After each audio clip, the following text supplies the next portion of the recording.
আসসালামু আলাইকুম। Hello everyone, welcome to Tech Coder Academy. আজকের ভিডিওটি আমাদের সকলের জন্য অনেক হেল্পফুল হতে চলেছে। আজকে আমরা শিখব কিভাবে একটি স্ট্রাকচার ব্যবহার করে আমরা শত শত বাক্য তৈরি করতে পারি, যা আমাদের ইংলিশে স্পোকেনের ক্ষেত্রে অনেক বেশি হেল্পফুল হবে। তো আমরা দেখতে পাচ্ছি কিছু বাক্য, যেমন আমার মা রান্নায় দক্ষ, সে গাড়ি চালাতে পারদর্শী, তুমি ছবি আঁকায় দক্ষ, আমি সাঁতারে পারদর্শী, সে গানে পারদর্শী, সে ড্রাইভিংয়ে ভালো। এরকম হাজারো সেন্টেন্স আমরা কিভাবে তৈরি করতে পারি, চলুন সেটা দেখে নেওয়া যাক। দক্ষ হওয়া, ভালো হওয়া বা পারদর্শী, এগুলোর ইংরেজি আমরা কি ব্যবহার করতে পারি? আমরা ব্যবহার করতে পারি good at.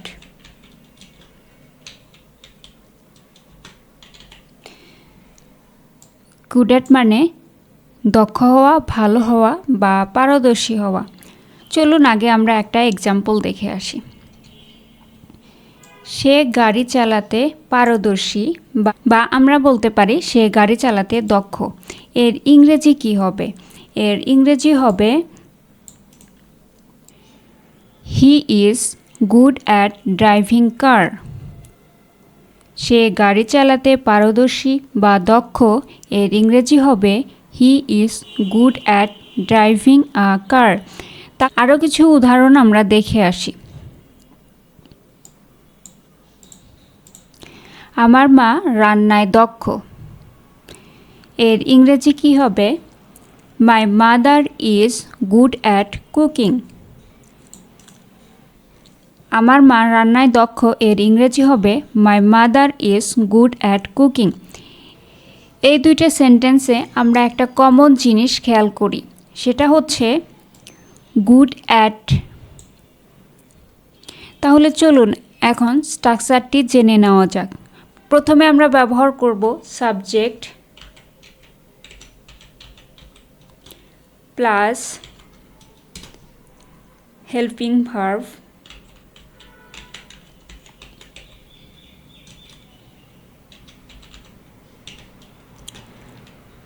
Plus good at plus ভার্বের সাথে আইএনজি, তাহলে ইনটু আইএনজি প্লাস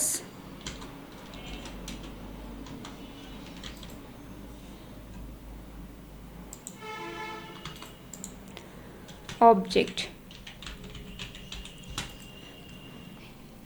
তাহলে উপরের সেন্টেন্সগুলো আমরা একটু খেয়াল করি। সে গাড়ি চালাতে পারদর্শী, তাহলে এখানে সাবজেক্ট হচ্ছে হি। এখানে হেল্পিং ভার্ব হিসেবে আছে ইজ, তারপরে আছে গুড অ্যাট, ভার্বের সাথে আইএনজি, ড্রাইভিং প্লাস অবজেক্ট হিসেবে কার। নিচের সেন্টেন্সটিতেও আমরা একই স্ট্রাকচার লক্ষ্য করি। প্রথমে আছে সাবজেক্ট, তারপরে helping verb good at plus ভার্বের সাথে আইএনজি। এখানে অবজেক্ট নেই, সুতরাং অবজেক্ট দেওয়ার দরকার নেই। তাহলে এই স্ট্রাকচারটির মাধ্যমে আমরা এখন হাজার হাজার সেন্টেন্স নিজেরাই তৈরি করতে পারবো। চলুন আরও দুই একটি এক্সাম্পল দিয়ে আমরা দেখে আসি। রাকিব গাড়ি ঠিক করতে পারদর্শী। রাকিব গাড়ি ঠিক করতে পারদর্শী। আশা করি এটির ইংরেজি আপনারা বলতে পারবেন। তাহলে এর ইংরেজি হবে রাকিব ইজ গুড অ্যাট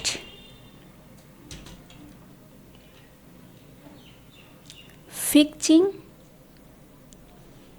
ঠিক করা এর ইংরেজি হচ্ছে ফিক্স। এর সাথে আমরা আইএনজি যোগ করব, তাহলে হয়ে যাবে ফিক্সিং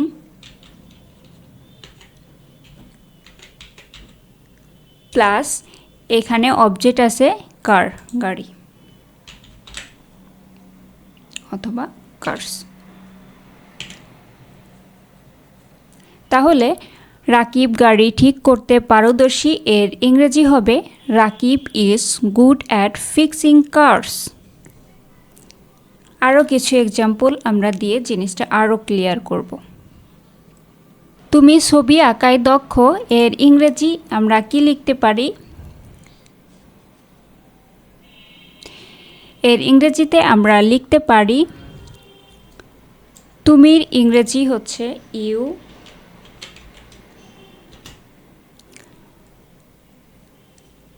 হেল্পিং ভার্ব হিসেবে আমরা দিব আর, গুড অ্যাট। আঁকার ইংরেজি হচ্ছে ড্র, ড্রয়ের সাথে আমরা আইএনজি যোগ করব, তাহলে হয়ে গেল ড্রয়িং। এখানে যেহেতু অবজেক্ট নেই তাই আমরা অবজেক্ট ব্যবহার করব না এখন। তাহলে সেন্টেন্সটি আমরা আবার পড়ি, তুমি ছবি আঁকায় দক্ষ এর ইংরেজি হবে you are good at drawing. তুমি ছবি আঁকায় দক্ষ, you are good at drawing. আমি সাঁতারে পারদর্শী এর ইংরেজি কি হবে? এর ইংরেজি হবে আই মানে আমি, হেল্পিং ভার্ব হিসেবে আমরা দিতে পারি অ্যাম, দেন আমরা দিব গুড অ্যাট,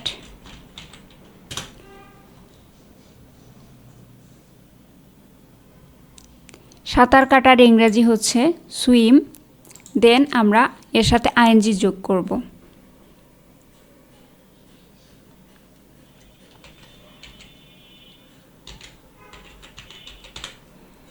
তাহলে কি হলো? সুইমিং। আমি সাঁতারে পারদর্শী, I am good at swimming. এখানে যেহেতু কোনো অবজেক্ট নেই তাই আমরা এখানে কোনো অবজেক্ট ব্যবহার করিনি। আমি সাঁতারে পারদর্শী, I am good at swimming. সে গানে পারদর্শী এর ইংরেজিতে আমরা কি বলতে পারি? শি, হেল্পিং ভার্ব হিসেবে আমরা দিতে পারি ইজ, গুড অ্যাট সিং। গান করার ইংরেজি হবে সিং, এর সাথে আমরা আইএনজি ব্যবহার করব।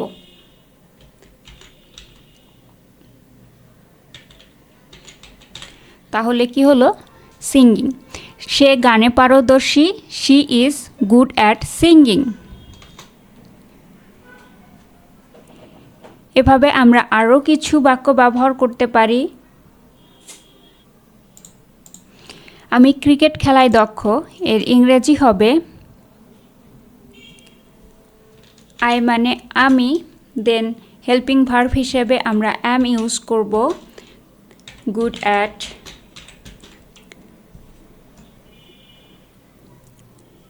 খেলার ইংরেজি হচ্ছে প্লে, এর সাথে আমরা আইএনজি যোগ করব, তাহলে হবে প্লেয়িং ক্রিকেট।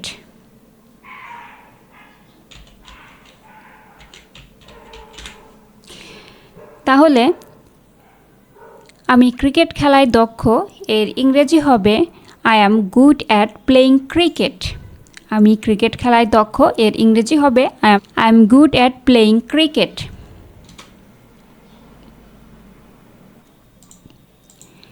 এভাবে আমরা আরও কিছু সেন্টেন্স ব্যবহার করতে পারি। আমি আমার বন্ধুদের সাথে কথা বলায় দক্ষ এর ইংরেজিতে আমরা বলতে পারি I am good at talking with my friend.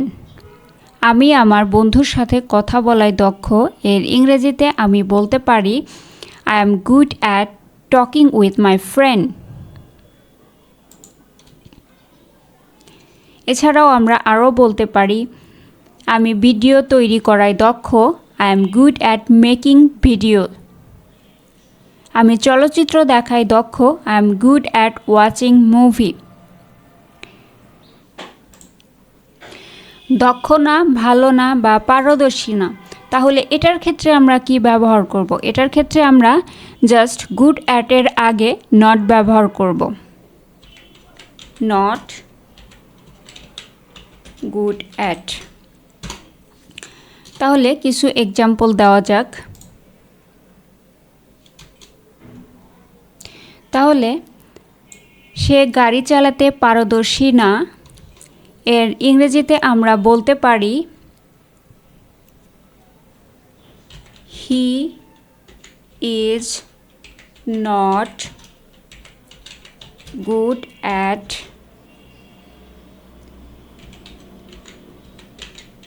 Driving কার।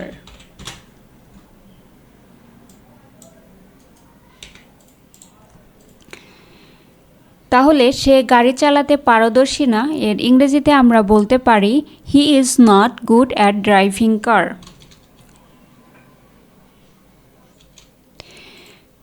আমরা ক্রিকেটে ভালো না, এর ইংরেজিতে আমরা বলতে পারি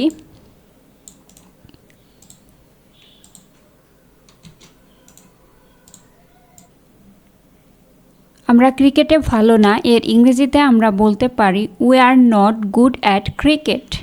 আমরা ক্রিকেটে ভালো না, এর ইংরেজিতে আমরা বলতে পারি we are not good at cricket. চলুন আরও কিছু এক্সাম্পল দেওয়া যাক।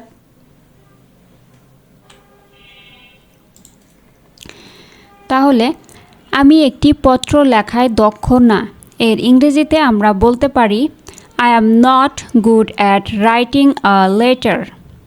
আমি একটি পত্র লেখায় দক্ষ না, এর ইংরেজিতে আমরা বলতে পারি I am not good at writing a letter. আশা করি এভাবে আপনারা শত শত বাক্য তৈরি করতে পারবেন। যদি ভিডিওটি ভালো লেগে থাকে তাহলে অবশ্যই লাইক দিবেন, শেয়ার করতে ভুলবেন না।